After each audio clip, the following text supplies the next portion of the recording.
Hey YouTube, it's ICU, and today I have some exciting news for everybody who's looking forward to the 2011 MacBook Pro lineup. I have a post over here on my website, and the title is 2011 Leaked MacBook Pro Specs, and basically a spec sheet as well as photos of the soon-to-be-released Intel Sandy Bridge-powered MacBook Pro line have been leaked. So the MacBook Pro will sport light peak technology, which Apple is said to be calling as Thunderbolt. It will also have an HD video camera, which will be for FaceTime calls, and more. So here are the specifications. It will have a Core i5 processor, and it will be dual core at 2.3 gigahertz with 3 megabytes of cache, and that will be the new Intel Sandy Bridge processor. It will have 4 gigabytes of DDR3 RAM at 1333 megahertz, which is standard. It will also feature a hard drive of 320 gigabytes at 5,400 RPM. Now that is somewhat on the low end side. Of course, you will be able to upgrade that. And again, keep in mind these specifications are only for the 13-inch model, which is the lowest end model. Now it will also have Intel HD Graphics 3000 with 384 megabytes of RAM, which is shared with the main memory. It will also have a FaceTime HD video camera, a super drive which will run at 8 times the speed, and I'm assuming that would probably be for the actual CD drive. And it will have Thunderbolt port compatible with I/O peripherals and a high-speed mini display port.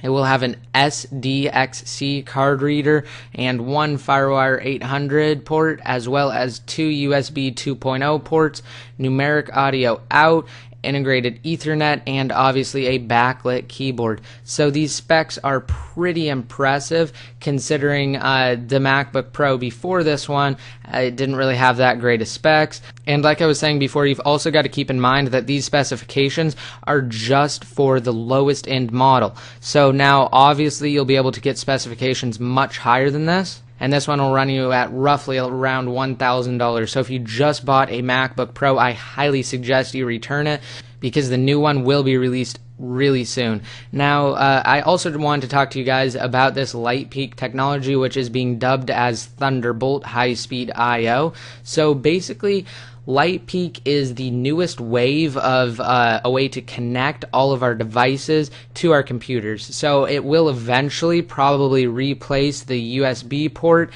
and I'm just going to tell you guys right off the bat, it supports up to 10 gigabytes per second in transfer data, which is ridiculous. So that is twice as fast as USB 3.0, and USB 3.0 isn't even widely accepted yet. Chances are good you have a USB 2.0 port on your computer, or all of them are USB 2.0 ports, and some of them might even be USB 1.0 depending on how old your computer is, but this will be significantly faster than your USB 2.0 port, and again, twice as fast as your USB 3.0 port, and it will be widely accepted in the future. And also the best part is that you can actually connect multiple devices off of the same cable. So you'll have one cable which will plug in right there to that port, and then off of that cable there will be multiple other cables that you can plug in to all of your other devices, or that your devices can plug into. Now there has also been some debate of whether or not this new MacBook Pro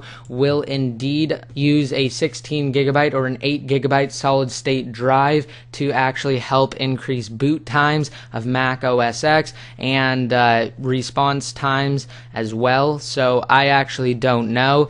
According to the spec sheet, it doesn't really mention anything about it in there, but I'm hoping that it will feature a solid state drive, because basically you'll be able to boot into OS X really quick. It should only take a couple of seconds, maybe at most like 30 or 45 seconds, but it shouldn't take over a minute if you have a 16 gigabyte solid state dedicated boot drive. So I hope you guys like this video. I was just going over the new 2011 MacBook Pro lineup specs, as well as going into depth on the light peak technology. So please remember to rate this video up and let me know what you think in the comment section below, and also subscribe if you aren't already. This is ICU signing out.